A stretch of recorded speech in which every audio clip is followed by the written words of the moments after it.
25년도 1월부터 트럼프 2기 행정부가 시작이 되는데 첫 번째 재무장관으로 베센트를 지명했습니다. 관련해서 채권 시장에 미칠 영향을 살펴봤습니다. 도널드 트럼프의 재무장관으로 임명이 되었기 때문에 이 스콧 베네트가 선거운동 당시에 경제 고문으로 했었던 관세라든지 감세, 규제 완화에 대한 내용을 정리를 해보면 충분히 지금 시장에 대해서 투자 아이디어를 얻을 수 있다, 이렇게 보고 있고요.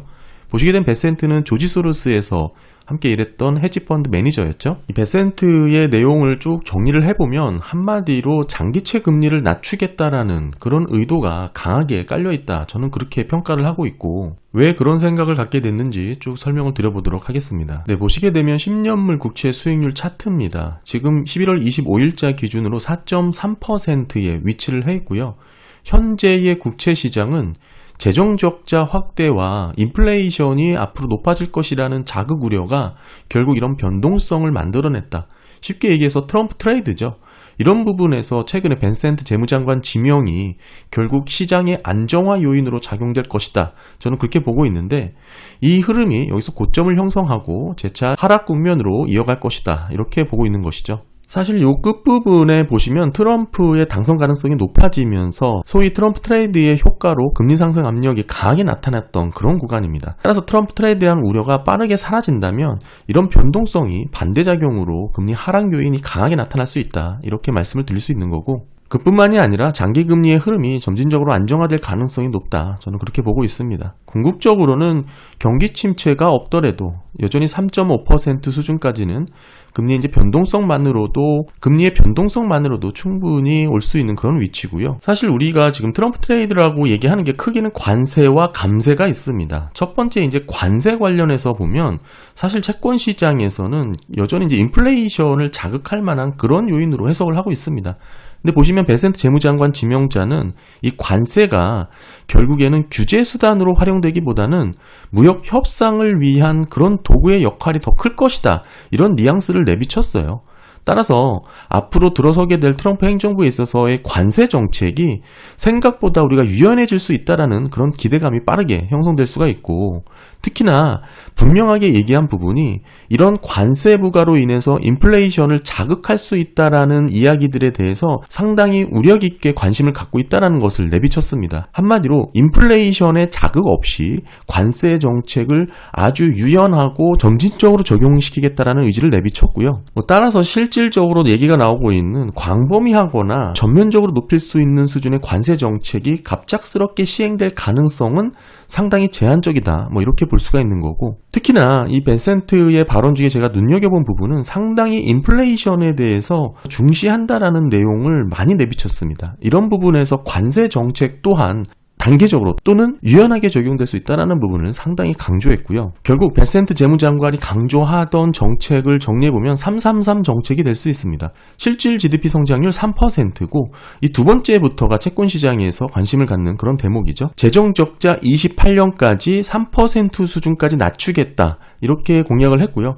1일 300만 배럴 증산을 하겠다, 이런 내용입니다. 사실 이 세 가지 정책을 정리를 해보면 인플레를 억제하고 재정적자를 줄이겠다, 이 얘기거든요. 더불어서 실질 GDP 성장률 3%를 목표로 삼은 내용을 자세히 들여다보면 이 규제 완화에 대한 내용을 강조하고 있어요. 특히나 눈여겨봐야 될 부분은 제가 예전부터 강조했던 SLR 규제 완화에 대한 부분을 상당히 많이 뉘앙스로 엿볼 수가 있습니다. 최근 금융권에서 나오는 얘기 자체가 SLR 규제에 대한 우려의 목소리가 좀 커지고 있는 상황입니다. 특히나 최근에도 보우먼 이사가 SLR 규제가 국채 시장에 생각보다 부정적인 영향을 미칠 수 있다, 이런 부분도 언급했기 때문에 앞으로 SLR 규제 완화에 대한 이런 논의가 활발해질 수 있다는 거, 이런 부분이 트럼프 행정부 들어서면서부터 규제 완화에 대한 항목으로 금융권에 있어서 SLR 규제 완화가 적용될 가능성이 높다, 그런 측면을 놓고 봤을 때 현재 은행들은 국채 보유 여력이 상당히 떨어져 있는 수준입니다. 이런 부분이 현행 SLR 규제를 적용받기 때문인데, 이게 나아가면 국채시장의 유동성을 저해하고 금리 변동성을 크게 만드는 부정적인 영향으로 지금 현재 작용이 되고 있다는 것이죠. 근데 누누이 말씀드렸지만 SLR 규제는 제가 예전부터 금리 인하를 촉발하는 트리거가 될 수 있다고 강조드렸습니다. 왜냐하면 실질 수요 주체의 많은 비중을 차지하고 있는 미국 내 대형 은행들이 국채를 사고 싶어도 살 수 없었던 규제예요. 이게 좀 과도한 측면이 있었죠. 미국 국채를 사려면 그만큼 자본금을 더 확충해야 된다는 뜻인데 사실 미국 국채가 그대로 현금이기 때문에 과도한 규제가 있다는 걸 늘 강조드렸었고 이런 부분이 바젤3와 맞물려서 SLR 규제에 어느 정도 완화되는 부분 충분히 가능성이 높지 않을까 그렇게 보고 있고 뿐만 아니라 최근 주요 인사들조차도 최근에는 보우만 이사도 SLR 규제 완화에 대한 내용을 내비치기도 했었고요.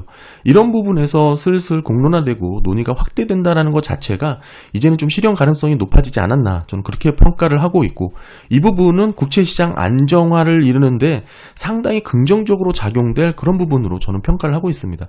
실질적으로 지금 벤센트 재무장관은 장기금리를 낮추기 위해서 여러 가지 노력을 하고 있다. 이렇게 평가를 할 수가 있는 거고 이런 부분들이 규제 완화, 특히 은행 규제를 완화하는 측면으로 맞물리면서 어느 정도 국채 시장에서 안정성 제고에 긍정적으로 작용될 만한 내용이다. 이렇게 볼 수가 있겠고요. 두 번째, 재정적자 28년 3% 수준까지 낮추겠다. 이 부분은 사실 국채 시장에 직접적인 영향을 주는 내용이죠.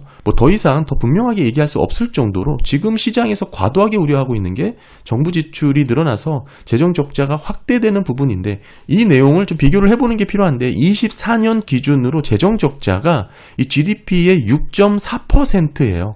따라서 28년까지 GDP의 3% 수준까지 낮추겠다는 의미는 앞으로 3.4% 정도를 단계별로 낮추겠다 이 얘기죠. 사실 이 부분만 놓고 말씀을 드려보면 실질적으로 트럼프는 지금 감세를 추진하고 있잖아요. 세금을 줄이는 법인세를 줄이는 정책을 추진하려고 하다 보니까 그와 더불어 재정적자를 함께 낮추겠다라는 이런 목표는 실질적으로 재정적자를 줄여야 하는 폭이 상당히 크다 이렇게 볼 수가 있습니다. 물론 이런 정책들이 다 실현될지는 다른 문제이긴 하지만 중요한 부분은 이런 목표를 잡았다는 것이고 이 주요 정책으로 공약을 세웠다는 점에서 의미가 있습니다. 더불어서 트럼프 행정부의 1기 재무장관 자체가 갖고 있는 인식 자체를 우리가 엿볼 수 있는 부분이 상당히 의미가 있다 이렇게 보는 것이고 현재 채권 시장은 정부 부채 문제로 금리 상승 리스크가 빠르게 커진 상황이잖아요. 여기에 옐런 재무장관이 그동안 단기채 발행 위주로 자금을 조달하면서 단기자금 시장의 유동성이 폭발적으로 늘어났는데 이런 부분이 전체적으로 보면 국채 시장을 상당히 왜곡시켰다라는 점을 계속 언급했습니다. 결국에는 이번 벤센트 재무장관은 이런 왜곡된 국채 시장을 어느 정도 정상화하는 업무를 해야 될 텐데 이런 상황에서 필연적으로 장기채 금리가 낮아져야 되는 요인이 반드시 필요하다 이렇게 볼 수 있는 것이죠. 따라서 지금 시장이 우려하고 있는 재정적자에 대한 부분을 28년까지 GDP의 3% 수준까지 낮추겠다.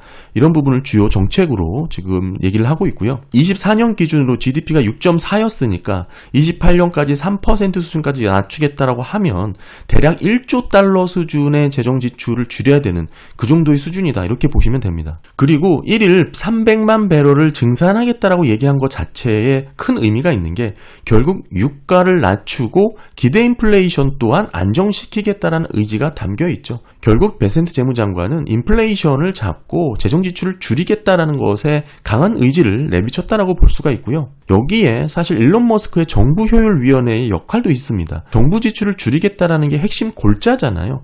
이런 부분이 맞물려서 재정 적자가 이렇게 효율적으로 줄어들 수 있다. 이렇게 볼 수가 있는 거고 결국엔 전반적으로 정부 지출 감소가 국채 투자의 투심 개선에는 상당히 긍정적인 요인으로 작용될 수밖에 없습니다. 결국 금리의 움직임의 단기 변동성은 제가 텀 프리미엄이 주도를 한다라고 말씀을 많이 드렸잖아요. 사실 여기서 이만큼 올라갔던 트럼프 트레이드도 텀 프리미엄의 상승으로 해석을 할 수 있습니다.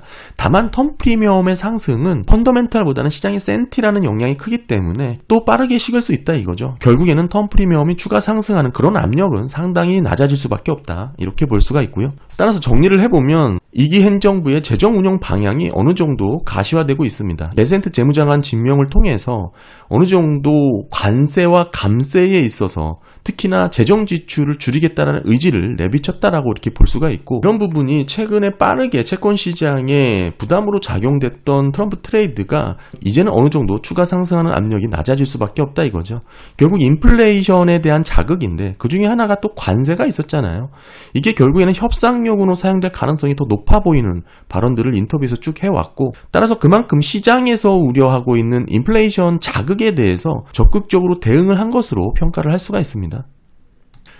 핵심은 트럼프 정부가 들어서면서부터 재정을 축소하려는 움직임이 결국에는 머스크의 정부효율위원회와 함께 강한 드라이브를 걸고 있는 것으로도 충분히 엿볼 수가 있고요. 이런 부분은 그동안 나타났던 재정 지출 확대에 따른 재정 적자 문제를 해결하겠다는 의지이기 때문에 상당히 긍정적으로 작용될 수가 있고, 다만 이런 리스크가 현재는 금리의 상승 레벨로 이미 선반영된 부분이 많기 때문에 현재 수준에서 벤센트 재무장관의 지명은 채권 시장에 나쁠 게 전혀 없는 그런 환경을 조성할 것이다, 이렇게 평가를 할 수 있습니다. 앞으로는 금리 하락 압력이 작용될 그런 인사로 평가를 할 수가 있고요. 여기에 최근 들어 이제 규제 완화 등에 대한 내용도 금융시장에 있어서 SLR 규제 완화 필요성이 최근에 부쩍 논의가 활발해졌다는 점도 말씀을 좀 드리면서, 결국에는 국채 시장을 안정화시키려는 이런 재정 운용의 효율성이 긍정적 움직임이 좀 빠르게 나타나지 않을까, 그런 생각 갖고 있고요.